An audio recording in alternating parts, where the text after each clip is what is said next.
वित्त मंत्री निर्मला सीतारमण ने कल अपना 9वां बजट पेश किया और ऐसे में सबकी निगाहें इस पर थी। इसके बाद लोगों में किस तरह की अब जो प्रतिक्रिया है वो देखने को मिल रही है, खासतौर पर व्यापारी वर्ग के लिए कितना खास है ये बजट, हम जानेंगे। हमारे साथ खास बातचीत करने के लिए मौजूद हैं व्यापारी नेता परमजीत पम्मा जी। पम्मा जी, किस तरह देखते हैं व्यापारी होने के नाते ये बजट है, कितना फेवर में आया आप लोगों के? देखिए, ये जो बजट है ये आर्थिक अवस्था के लिए तो बड़ा अच्छा बजट है। उसका हम स्वागत करते हैं माननीय प्रधानमंत्री जी का, माननीय वित्त मंत्री जी का। मगर देखा जाए तो इन्होंने कहीं पर जो मिडिल क्लास है या मध्यम क्लास व्यापारी, छोटे व्यापारी हैं, उनको अनदेखा किया है। क्योंकि इस बजट में हमें बड़ी उम्मीद थी कि हमें कोई पैकेज मिलेगा, किसी प्रकार की राहत मिलेगी, जीएसटी एक ही हिसाब से होगा। उसके अलावा भी कई चीज़ें थी जो नहीं मिली, इनकम टैक्स में भी कुछ राहत नहीं मिली। तो इसको लेकर व्यापारियों में बड़ा जो है कि एक निराशा है। हमें ये था कि व्यापारी जो है कि लगातार मांग करता आ रहा है सरकार से, हमें कोई पैकेज की घोषणा की जाए, मार्केटें अच्छी बनाई जाए। क्योंकि हम जिस प्रकार हम कहते हैं हमने विदेश का मुकाबला करना है, चाइना का मुकाबला करना है, हमने जिस प्रकार अमेरिका भी हमारे पे टैरिफ लगाकर कोई ना कोई दबदबा बनाने की कोशिश कर रहा है। क्योंकि हमें किसी की ज़रूरत नहीं है, हमें ये है कि हमारी खपत इतनी अच्छी है, हमारी इंडस्ट्री बड़ी अच्छी है, उद्योग जो है बड़ा अच्छा काम कर रहा है और करेगा भी। मगर उसमें हमें कुछ सरकार की भी मदद की ज़रूरत है, जिसमें सरकार बजट के ज़रिए उनको अच्छे ढंग से करके लोगों को राहत देकर इस बजट को और अच्छा बना सकती थी। जैसे कहा जाता है ना, हलवा बनाया जाए तो हलवा तो बढ़िया बन गया, मगर उस पे थोड़ा सा ड्राई फ्रूट डाल दिया जाए तो उसका स्वाद ही अलग हो जाता है। तो वो स्वाद नहीं आया जो आना चाहिए था। अच्छा, इसमें बताया गया कि छोटे जो व्यापारी हैं उनके लिए एमएसएमई के रजिस्ट्रेशन के बाद उनको आगे कहीं न कहीं प्रोत्साहन मिलेगा, सरकार उनकी मदद करेगी, छोटे-छोटे लोन की व्यवस्था की गई है। क्या कहना चाहेंगे? यहाँ पे बड़े स्तर पर छोटे व्यापारी भी हैं। देखिए, अभी देखिए छोटे व्यापारी को तो कोई लोन की व्यवस्था नहीं नज़र आ रही। क्योंकि बड़ी जब लोन लेने जाता है, कहने में और करने में बड़ा फ़र्क होता है।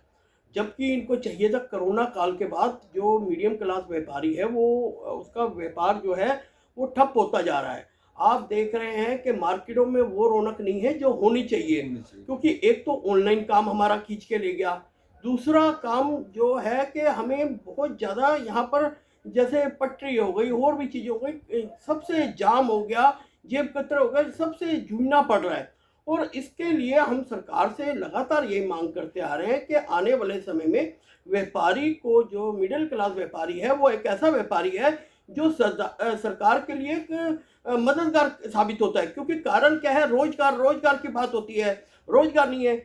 जो व्यापारी है किसी मदद के बगैर वो आम आदमी को रोजगार भी देता है। एक अगर दुकान खुलती है तो लगभग 10 से 20 लोगों को रोजगार मिलता है।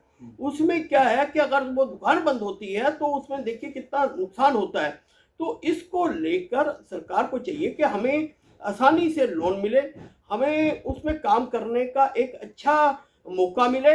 हम लोग काम करने में कभी पीछे नहीं हटते। हम वो हैं कि सुबह 9 बजे से लेकर रात भर, चाहे कोई भी हो, हम व्यापारी की सुलह पूरी कराते हैं। जब भी कोरोना काल में भी जरूरत पड़ी, किसी भी चीज की जरूरत पड़ी तो व्यापारियों ने ही उपलब्ध करवाई सरकार को, तो आम लोगों को भी। तो इसलिए व्यापारी जो है, छोटा व्यापारी कभी भी लालच में नहीं आता ज़्यादा।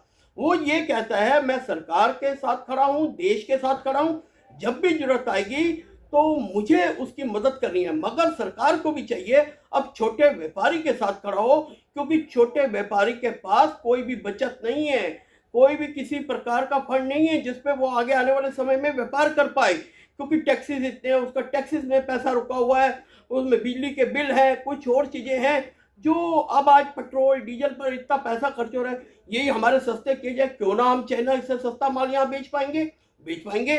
मगर वो बात है, वो हमारी खपत महंगी हो जाती है, वो हमारी जो फैक्ट्री से माल महंगा आता है, फिर आगे से आगे जीएसटी।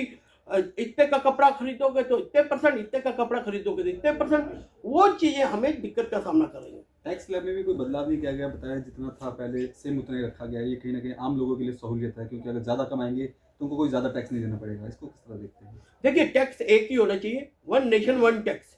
पहली बात तो इनकम टैक्स वगैरह सब खत्म करके एक नेशन एक टैक्स करो और हर बंदे को जोड़े, चाहे वो रिक्शे से लेकर अरबोपति क्यों ना हो, हर बंदा टैक्स से जुड़े। क्योंकि कारण क्या हो रहा है कि कोई चीज़ों पे तो 5% है, कई चीज़ों पे 12% है, वही सेम चीज़ें हैं, मगर उसके रेट के फ़र्क आने पे इतना फ़र्क आ जाता है। उसमें कई चीज़ों में नुकसान हो रहा है, व्यापारी नहीं कर पा रहा पूरा, उसका मुकाबला नहीं कर पा रहा, और मार्केट के हालात ये ऐसे हैं कि मंदे का दौर चल रहा है। हमें हर चीज़ के लिए अब ये सोचना चाहिए कि जिस प्रकार सरकार कहती है कि आप मेक इन इंडिया करें, आप अपना माल बेचें, तो वो कहाँ से बेच पाएंगे जब हमें जीएसटी साइडिंग से नहीं मिल पाएगा, हमें कोई सहूलत नहीं मिल पाएगी, हमें लोन नहीं मिल पाएगा, हमारे लिए सरकार नहीं खड़ी होगी, तो हम कैसे बेच पाएंगे? क्योंकि आज जितनी भी छोटी इंडस्ट्री उद्योग लगे हैं, आप ये देखिए, आप इंडस्ट्री एरिया में चले जाइए, क्या हाल हो जाता है बारिशों में। वहाँ पर वैसे भी सड़कें टूटी पड़ी हैं, और उसके अलावा देखिए कि आप आज जो इंडस्ट्री है, छोटी इंडस्ट्री है, वो कई बैंक्वेट हॉल में कन्वर्ट होती जा रही है। क्योंकि कारण क्या है? नया युवा जो व्यापारी है, वो व्यापार में आके खुश नहीं है। उसको ये लगता है कि मैं व्यापार में आऊँगा, इतनी दिक्कत होगी, इससे बढ़िया मैं किराए पे दे दूँ या पार्टनरशिप पे बैंक्वेट कर लूँ, जो मेरे बस का नहीं है। तो इसको लेकर सरकार को नवा युवा को एक तरह से परेशान करने के लिए कुछ ना कुछ कागजी कार्रवाई भी कम करनी चाहिए। अच्छा, इसमें एक इनकम टैक्स रिटर्न के जो पहले डेट थी 31 दिसंबर, उसको 1 मार्च नहीं, इस पे तो ये तो कोई दिक्कत नहीं है, ये तो ठीक है, अच्छा है। थोड़ा सा अब धीरे-धीरे जिस प्रकार सरकार इन चीज़ों पे कर रही है, तो हम उसका सुन रहे हैं। अब आने वाले समय में और भी चीज़ें होंगी, तो हम चाहते हैं इस पर भी दोबारा जो बजट आया, इस पर भी थोड़ा-सा करके एक मीटिंग बुलाकर छोटे व्यापारियों के लिए भी कोई सहूलत का करना चाहिए। छोटे व्यापारी के लिए। ठीक है, बहुत धन्यवाद। तो ये थे हमारे साथ परमजीत